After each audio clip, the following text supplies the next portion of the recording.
Sir నమస్తే. మేము రాజమండ్రి ఆంధ్రప్రదేశ్ నుండి కాశీ యాత్రకి హైదరాబాద్ టూరిజం మల్లికా గారి ద్వారా వచ్చి ఉన్నాము.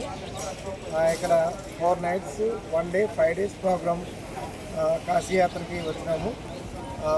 అక్టోబర్ 10న బయలుదేరి రాజమండ్రి నుంచి మధ్యాహ్నం 2 గంటలకి కాశీ ఎయిర్పోర్ట్లో దిగినాము. అక్కడ గైడ్ రిసీవ్ చేసుకున్నాడు. గైడ్ పేరు రాజు. రిసీవ్ చేసుకుని స్టార్టింగ్ గంగా నదికి తీసుకెళ్ళి స్నానం చేయించారు. అక్కడి నుంచి కాలభైరవ స్వామి మొట్టమొదటి దర్శనం చేయించి అక్కడి నుంచి కాశీ విశ్వనాథ స్వామి దర్శనం చేయించారు. రెండవ రోజు ప్రయాగ తీసుకెళ్లారు.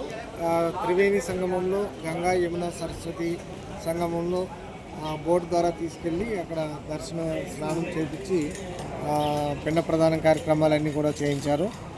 అది అయిన తర్వాత మళ్ళా అయోధ్య తీసుకుని వెళ్ళారు. అక్కడ శ్రీరామ మందిరం అన్నీ చూపించారు, దర్శనాన్ని చేయించారు, బాగా చూపించి తీసుకుని వచ్చారు. ప్రయాగ్రాజ్ కార్యక్రమం చాలా అద్భుతంగా చేయించారు. తెలుగు పండితులతో ఏమేం పూజ కార్యక్రమాలు చేయించారు. దేవి వేణి పూజ చేయించారు. వాళ్ళ పిండ ప్రదానం అన్నీ చేయించారు. వేణి పూజ అయితే ఒక పెళ్లి కార్యక్రమంలాగా నిర్వహించారు. చాలా సంతోషం అనిపించింది ఆ వేణి పూజ కార్యక్రమంలో. అదైన తర్వాత అయోధ్యకు వచ్చాము. బాలరాముని కొత్తగా నిర్మించినటువంటి ఆలయాన్ని దర్శనం చేసుకుని స్వామివారిని దర్శించుకుని వచ్చాము. 3rd day మళ్ళా కాశీ విశ్వనాథ స్వామి టెంపుల్, లోకల్ టెంపుల్ అన్నీ చూసుకున్నాము. కాశీలో పిండ ప్రదానం అన్నీ చేసుకున్నాము. స్పర్శ దర్శనం కూడా 3వ రోజు చేయించారు. ఇక 4వ రోజు బుద్ధగయ తీసుకుని వెళ్ళారు. గయలో కూడా విష్ణు పాదం దగ్గర పిండ ప్రదాన కార్యక్రమాలు చేయించారు తెలుగు పండితులతోటి. అలాగే బుద్ధగయ తీసుకెళ్ళి బుద్ధుడి యొక్క జ్ఞానోదయమైనటువంటి బోధి చెట్టు టెంపుల్, బోధి వృక్షం ఆశ్రమాలను చూపించారు. ఈ 4 రోజులు చాలా చక్కగా అన్నీ చూపించి మళ్ళీ రాత్రికి కాశీ తీసుకుని వచ్చారు. కాశీలో కూడా మంచి రూమ్స్ అరేంజ్ చేశారు. చాలా అద్భుతంగా ఉన్నాయి అకామిడేషన్స్ అన్నీ కూడా.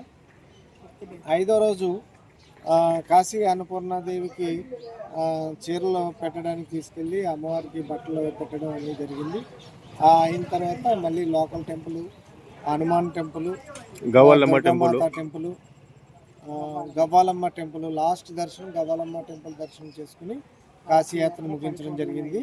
పరిపూర్ణంగా ముగించుకున్నాము. అక్కడి నుంచి గైడ్ రాజు మమ్మల్ని తీసుకుని ఎయిర్పోర్ట్కి తీసుకుని వచ్చి డ్రాప్ చేశారు. ఇప్పుడు ప్రస్తుతం కాశీ ఎయిర్పోర్ట్లో ఉన్నాము.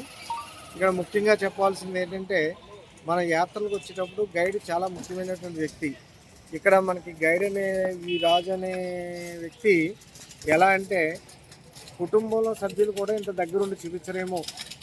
ఒక ఫ్యామిలీ మెంబర్లా కలిసి కాశీ యాత్ర మాకు అంతా కూడా తిప్పి చూపించారు. అదేవిధంగా ఎక్కడైతే బ్రేక్ఫాస్ట్ టైం ఉందో అక్కడ ఆంధ్రా టిఫిన్స్ ఎక్కడ ఉన్నాయో అక్కడ తీసుకుని వెళ్ళి బ్రేక్ఫాస్ట్ పెట్టించేవారు. అదే టైం ఎగ్జాక్ట్ 1 గంట 2 మధ్యలో ఆంధ్రా భోజనశాలలు ఎక్కడైతే ఉన్నాయో అక్కడ తీసుకుని వెళ్ళి రెస్టారెంట్లో అవనివ్వండి, సత్రంలో అయితే అవనివ్వండి తీసుకెళ్ళి మంచి భోజనం ఆంధ్ర భోజనం పెట్టించేవారు. సాయంత్రం డిన్నర్ అయితే డిన్నరు, టిఫిన్ అయితే టిఫిన్ వారు ఆంధ్ర హోటల్స్లోనే అన్నీ చేయించేవారు. చాలా బాగా చూశారు, చాలా మంచిగా చూశారు. ఈయన రాజు మీకు ధన్యవాదాలు. చాలా బాగా మమ్మల్ని అన్ని తిప్పి చూపించారు. తక్కువ పీరియడ్లో ఎక్కువ యాత్రా కార్యక్రమాలు మాకు చూపించి ఆనందపరిచారు. మాకు అది ఆనందం. గైడ్ పాత్ర చాలా ముఖ్యం మాకు. మల్లికా గారు మీకు కూడా ధన్యవాదాలు. మేమైతే ముందు భయపడ్డాము, మీరెవరో మాకు తెలీదు, గైడ్ ఎవరో తెలియదు. డైరెక్ట్గా మేము కాశీకి వచ్చేస్తున్నాం ఫస్ట్ టైం, ఎలా ఉంటుందని అనుకున్నాం. కానీ మీ గైడ్ అయితే excellent, very nice man. Telugu చక్కగా మాట్లాడుతున్నాడు. బేసికల్లీ ఈయన పంజాబీ అయినా వీళ్ళ పూర్వీకులకి స్థిరపడడం వల్ల కాశీలోనే ఉండి ఈ తీర్థయాత్రలు అన్నీ తెలిసి ఉండడం వల్ల టెంపుల్ దర్శనాలు అయితే ఈయనకి అందరూ కూడా లైజన్ ఉంది. పోలీస్ అధికారులతో కానీ, ఎండోమెంట్ డిపార్ట్మెంట్తో కానీ, ఆల్ డిపార్ట్మెంట్స్తో గుడ్ లైజన్ ఉంది ఈ రాజుకి. దానివల్ల అన్ని దర్శనాలు కూడా చాలా చక్కగా చేయిస్తున్నారు. చాలా సంతోషం. నమస్కారం. నమస్తే రాజు.